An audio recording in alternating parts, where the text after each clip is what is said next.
दूसरा टॉपिक है वो है extraction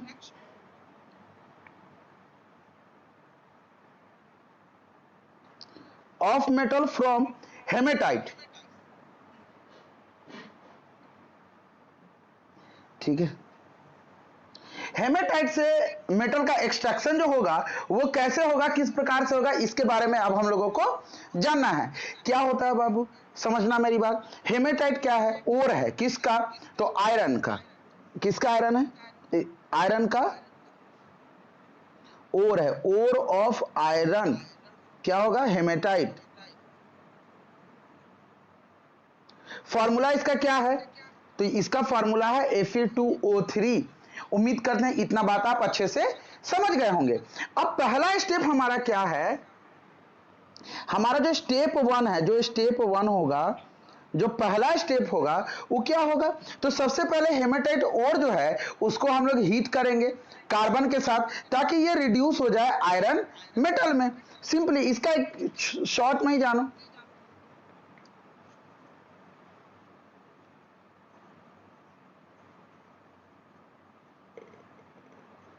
hematite ore is heated with carbon to be reduced to iron metal। और ये रिड्यूस होकर क्या बन जाएगा, आयरन मेटल बन जाएगा। क्या है हेमाटाइट का, Fe2O3। कार्बन के प्रेजेंस में या एल्युमिनियम के प्रेजेंस में रिडक्शन करते हैं हम लोग, तो ये क्या आ जाएगा, Fe प्लस CO2। आप इसको आराम से बैलेंस कर लीजिए, बैलेंस कर सकते हैं क्या, इसमें 2 से गुना कर दीजिए, तो यहां पे 3 से गुना कर दीजिए, तो यहां पे हो जाएगा 3 कार्बन, यहां पे 4 आयरन। ठीक है, तो अब ये बैलेंस हो गया।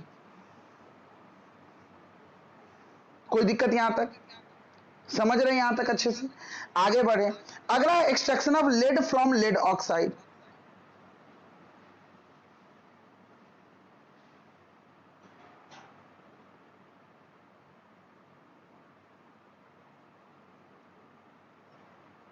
ठीक है,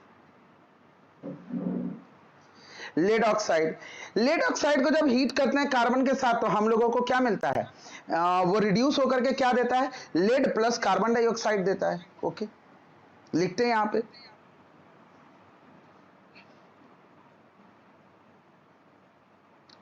lead oxide is heated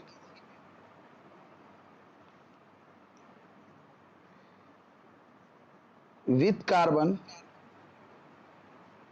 to be reduced to lead metal। Lead oxide का फॉर्मूला क्या होता है, PbO। Pb क्यों है लेड का, पलम्बम इसका लैटिन नेम है। कार्बन के साथ रिड्यूस करेंगे तो क्या मिलेगा, लेड अलग हो जाएगा और कार्बन डाइऑक्साइड अलग बनेगा, है ना। यहाँ पे 2 से अगर गुना कर देते हैं तो कार्बन और ऑक्सीजन बैलेंस हो गया, यहाँ पे 2 से मल्टीप्लाई करेंगे तो लेड भी, यही ना आपको लेड है। यहाँ पे जो आपको मेटल मिलता है वो एक इम्प्योर मेटल होता है, और जो इम्प्योर मेटल होता है उसको रिफाइनिंग के जरिए उसको प्योर मेटल में हम लोग कन्वर्ट करते हैं। तो आप ये भी उम्मीद करते हैं कि अच्छे से समझ गए होंगे।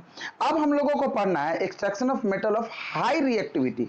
जिस मेटल का रिएक्टिविटी हाई होता है उसका, उसके बारे में पढ़ना है।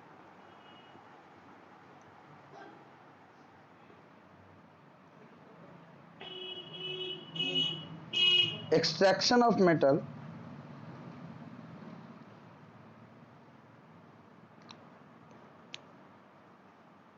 Of high reactivity. High reactivity अगर रहेगा मेटल का तो उसका एक्सट्रैक्शन कैसे करेंगे, उसका निष्कर्षण कैसे होगा, समझिएगा।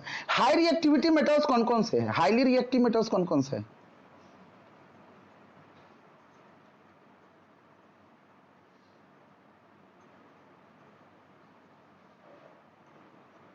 कौन कौन से, सोडियम है, मैग्नीशियम है, और कौन सा, एल्यूमिनियम है, और कौन सा, कैल्शियम है ना, एटसेट्रा।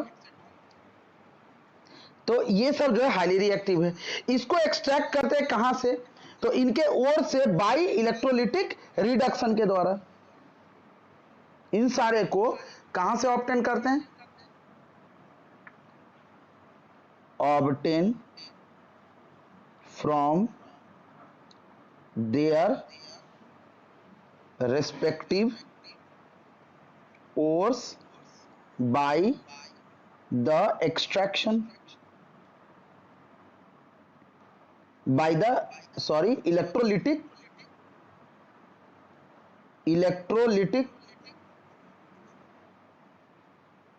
रिडक्शन। इलेक्ट्रोलिटिक रिडक्शन से हम लोगों को मिलता है ये सारा मेटल। तो क्या क्या है अब सुनिएगा। अच्छा, कुछ मेटल जो है उसको रिड्यूस नहीं कर सकते बाय यूजिंग कार्बन, क्योंकि कार्बन जो है उनसे लेस रिएक्टिव है। ठीक है, कोई दिक्कत। कुछ मेटल्स को जो है उसको अगर रिड्यूस करना है तो हम लोग वहां पे कार्बन का इस्तेमाल नहीं कर सकते, कारण कि कार्बन उनसे लेस रिएक्टिव है।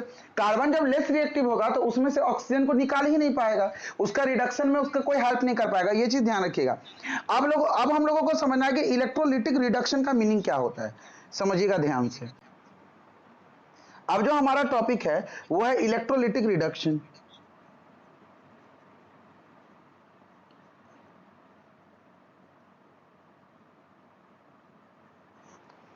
इलेक्ट्रोलिटिक रिडक्शन क्या होता है तो समझिएगा। जब इलेक्ट्रिक करंट पास करे मॉल्टन स्टेट ऑफ मेटल ओर से, तो मेटल जो है पॉजिटिवली चार्ज है वो डिपॉजिट हो जाता है कैथोड पे। ठीक है, तो यही जो है ना प्रोसेस, इसी को इलेक्ट्रोलिटिक रिडक्शन हम लोग कहते हैं। ठीक है, लिखेंगे electric current is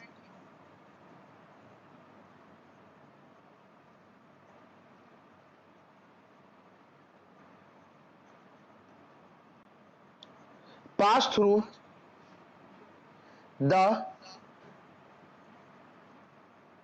molten state माने पिघला हुआ अवस्था, स्टेट ऑफ मेटल ओर। ठीक है, अब ये जो मेटल है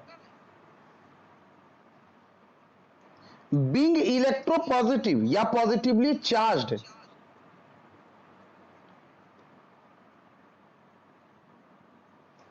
ठीक है, is deposited over the cathode. ठीक है, कहां पे जमा हो जाएगा मेटल? कैथोड के ऊपर। आपको एक चीज मैंने बताया था पहले भी, आप याद रखिएगा, लोगों का ब्लड ग्रुप होता ना ए पॉजिटिव। ठीक है, ए पॉजिटिव का मतलब हुआ कि एनोड जो है आपका वो है पॉजिटिव। ठीक है, और जो कैथोड होता है आपका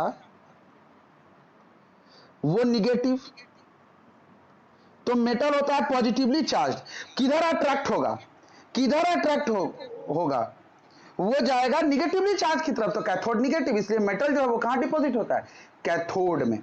कोई दिक्कत यहां तक समझने में? आगे बढ़ते हैं। अगर हम आगे बढ़े तो आगे इलेक्ट्रोलिटिक रिडक्शन ऑफ सोडियम है।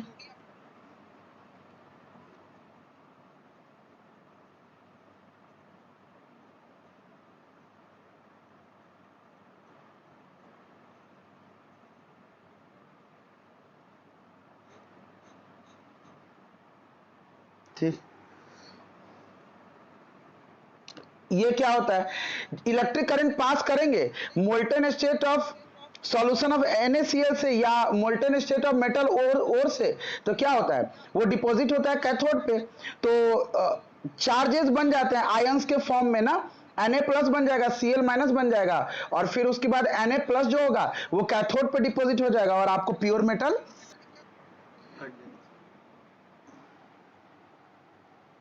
समझिएगा। अब देखिए लिखते हैं,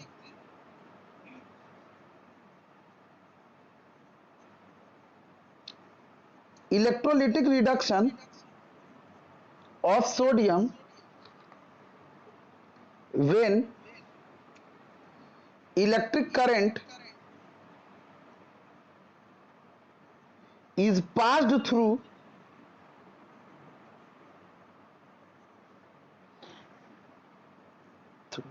solution of NaCl। इसको हम लोग ब्राइन सॉल्यूशन भी कहते हैं। NaCl के सॉल्यूशन को हम लोग ब्राइन सॉल्यूशन भी कहते हैं। Then sodium metal is deposited over cathode. तब सोडियम मेटल क्या होता है, कैथोड पे डिपॉजिट हो जाता है।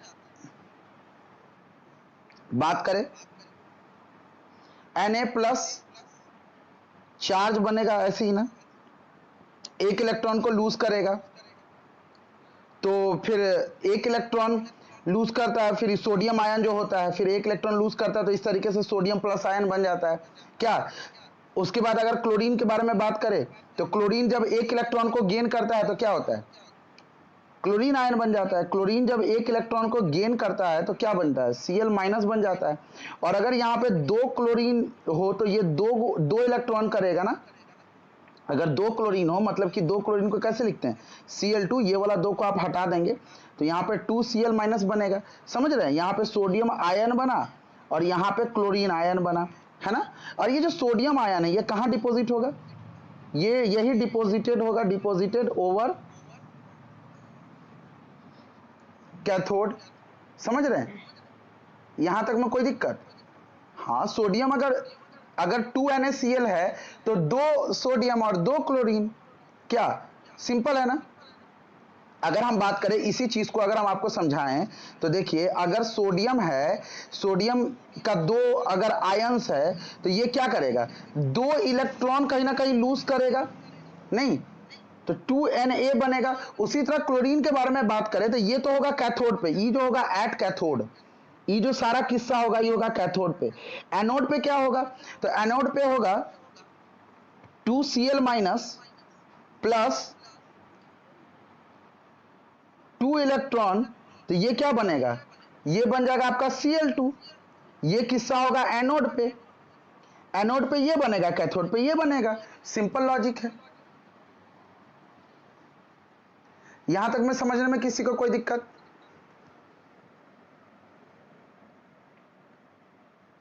उसी तरीके से अगर हम लोग बात करें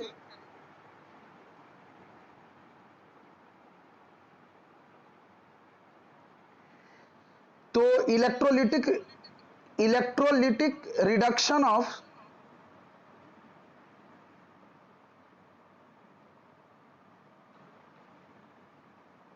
एल्यूमिनियम, इसका क्या करेंगे, एल्यूमिनियम का समझिएगा ध्यान से। सेम उसी तरीके से कैथोड पे क्या होगा, एट कैथोड, कैथोड पे क्या होगा, Al3 प्लस प्लस 3 इलेक्ट्रॉन, क्या बनेगा, एल्युमिनियम बनेगा, एल्युमिनियम मेटल बना। ये क्या मिला आपको, एल्युमिनियम मेटल।